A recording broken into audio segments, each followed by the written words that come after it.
دین غالب نہیں ہے اور آپ خود 50%، 60%، 70%، 90% کافر ہیں، اس لیے کہ اس ماحول کا جز ہے، اس میں کفر کا نظام، تو مسئلہ کچھ اور ہے۔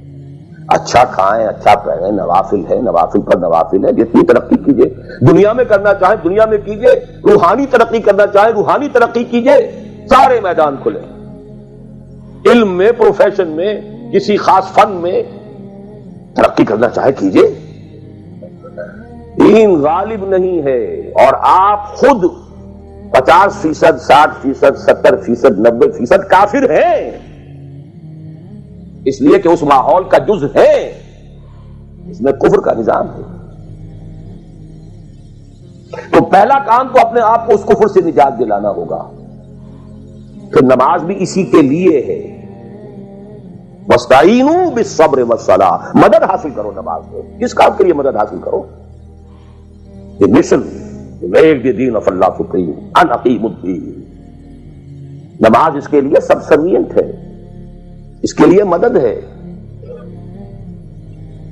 روزہ اسی کے لیے جنگ کرنے کی صلاحیت پیدا کرنے کے لیے ہے۔ دین مذہب بنتا چلا گیا، سارا ایمفیسس نماز، روزے، حج، عبادت پر ہو گیا، دین کا تصور ہی ختم۔ اور پھر ہم میں سے جو لوگ غلام رہے وہ تو اتنے پھوگر ہو گئے کہ ملا کو جو ہے ہند میں سجدے کی اجازت ناداں یہ سمجھتا ہے کہ اسلام ہے آزاد۔ بہت بڑے عالم دین نے کہا تھا یہ کہ ہمیں کوئی ایسا کام نہیں کرنا چاہیے جو ہماری حکمرانوں کو، انگریزوں کو پریشانی کا موجب بن جائے، اس لیے کہ انہوں نے ہمیں مذہبی آزادی دی ہوئی ہے۔ ہمارے نماز پڑھنے پہ کوئی قدغن نہیں ہے، ہمارے روزہ رکھنے پہ قدغن نہیں ہے، حج کرنے پہ قدغن نہیں ہے، لہذا we should be loyal to them۔ ملا کو جو ہے ہند میں سجدے کی اجازت ناداں یہ سمجھتا ہے کہ اسلام ہے آزاد۔ یہ کانسیپٹ اتنے پختہ ہو چکے ہیں، اتنے پختہ ہو چکے ہیں۔ ریچولزم، رسومات، رہ گئی رسم اذاں روح بلالی نہ رہی، فلسفہ رہ گیا تلقین غزالی نہ رہی، نماز و روزہ و قربانی و حج یہ سب باقی ہیں، تو باقی نہیں۔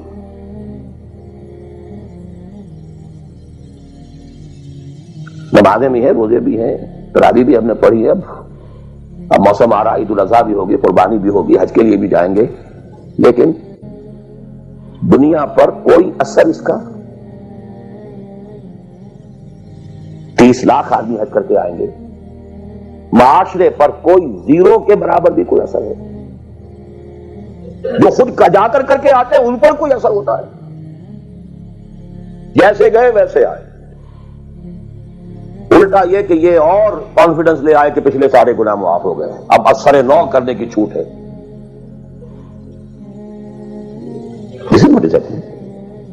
اور میں اپنا 35 سال کا تجربہ آپ کو بتا رہا ہوں۔ اصل ڈیسائیسو پوائنٹ اس کو سمجھ لیں اگر، تو آپ کا پورا تصور بدل جائے گا، ویلیو اسٹرکچر بدل جائے گا، لیکن نہیں تو پھر جو بھی ہے وہ ہے۔ اب میں ایک عملی سوال کہہ رہا تھا کہ اس میں بڑا عملی سوال ہے، میں کیا کروں؟ میں ایک ایسے ماحول میں رہ رہا ہوں جس میں اللہ کا دین غالب نہیں ہے۔ میں نماز پڑھ رہا ہوں، روزہ رکھ رہا ہوں، میں شراب نہیں پیتا، میں سور نہیں کھاتا، چلو میں نے اپنا اکاؤنٹ جو ہے بینک میں جو ہے کرنٹ اکاؤنٹ رکھا ہوا ہے، میں نے کوئی سود نہیں لیا، نہ سود لینا چاہتا ہوں، کیا کروں؟ اکیلا چنا پہاڑ کو تو نہیں پھوڑ سکتا، پورا نظام تو میرے بدلنے سے نہیں بدل جائے گا۔ میں تو رہا پھر 40%، 50%، 60%، 70% کافر کا کافر۔ What's the way out? What's the مخرج؟ بڑی پیاری حدیث ہے وہ جس میں یہ الفاظ آتے ہیں، حضور نے فرمایا انہا ستکون فتنۃ، ایک وقت آئے گا کہ بڑا فتنہ ہوگا۔ حضرت علی فرماتے میں نے فوراً عرض کیا مل مخرج منہا یا رسول اللہ، اے اللہ کے رسول یہ بتائیے اس سے نکلنے کا راستہ کون سا ہوگا؟ یہ نہیں پوچھا کیا فتنہ ہوگا، کیوں ہوگا، کب ہوگا، کیسے ہوگا، کدھر سے آئے گا، کچھ نہیں، نکلنے کا راستہ بتائیے۔ بلکہ ایک اور روایت اس حدیث کی اس سے بھی زیادہ پیاری ہے کہ اصل میں حضرت جبرائیل نے کہا حضور سے یا محمد امتک بعدک، اے محمد صلی اللہ علیہ وسلم کبھی سوچا ہے تمہارے بعد تمہاری امت کا کیا بنے گا؟ تو حضور پلٹ کر سوال کرتے ہیں مل مخرج منہا یا جبرائیل، یہ بہت بڑا پرابلم تم نے اے جبرائیل میرے سامنے رکھا ہے، تو آپ ہی بتائیں اس سے نکلنے کا راستہ کیا؟ قال کتاب اللہ، وہ پوری حدیث پھر وہی ہے، کتاب اللہ فیہ خبر ما قبلکم ونبأ ما بعدکم وحکم ما بینکم وہو ذکر الحکیم وہو صراط المستقیم وہو حبل اللہ المتین۔ اس کا مخرج کیا ہے؟ یہ ہے اصل میں میرے اور اگر تو یہ بات سمجھ میں آ گئی، اس کے لیے تصور سمجھ لیجئے ہمارے دین میں کفارے کا ایک تصور ہے۔ آپ نے روزہ توڑ دیا وہ تو ٹوٹ گیا، کیا کروں؟ جڑ تو نہیں سکتا۔ کب اشکوں سے جڑ سکتا ہے؟ جو ٹوٹ گیا سو ٹوٹ گیا۔ موتی ہو کہ شیشہ جام کے بل، جو ٹوٹ گیا سو ٹوٹ گیا۔ تم ناحق ٹکڑے چن چن کر دامن میں چھپائے بیٹھے ہو، شیشوں کا مسیحا کوئی نہیں، کیا آس لگائے بیٹھا، وہ تو ٹوٹ گیا، لیکن اس کا کفارہ دے دیا۔ یہ کفارہ ہے۔ قسم کھائی تھی، یہ نہیں ہے کہ اب توڑ نہیں سکتے، غلط کھا بیٹھے توڑو، کفارہ۔ آج میں اس لفظ کفارہ کے حوالے سے آپ کے سامنے بات کر رہا ہوں۔ اب مجھے اللہ نے پیدا کر دیا اس دور میں، کسی کو ہندوستان میں پیدا کیا، کسی کو انگلستان میں کیا ہے، کسی کو امریکہ میں کیا ہے، کسی کو پاکستان میں کیا ہے، کچھ کو پاکستان پہنچا دیا ہے چاہے زبردستی چاہے اپنی مرضی سے، کسی کو یہاں پہنچا دیا ہے چاہے کسی بھی نیت اور کسی بھی ارادے سے، لیکن اب ہے کہیں ہے، کیا کریں؟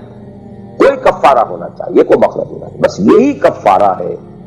پھر نوٹ کر لیجئے اس ماحول سے سوائے سبسسٹنس لیول کے اور کچھ حاصل مت کرو، اور اس سبسسٹنس لیول پر بھی جو کچھ تم نے کھایا پیا ہے اور سانس لیا ہے، جو انرجی کریٹ ہوئی ہے، اس کا میکسیمم اس جہاد میں صرف کر دو کہ اس نظام کو بدلو۔ تمہاری یہ جد و جہد، تمہاری یہ کوشش کفارہ بن جائے گی اس کا۔ معذرۃ الی ربکم، معذرت پیش کر سکو گے اللہ کے۔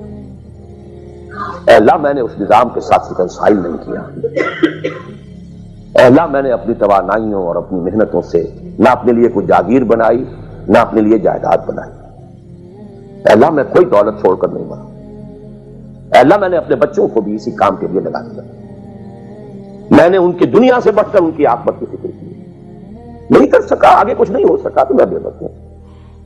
حضرت نوح بھی تو بے بس تھے، کیا کر گئے؟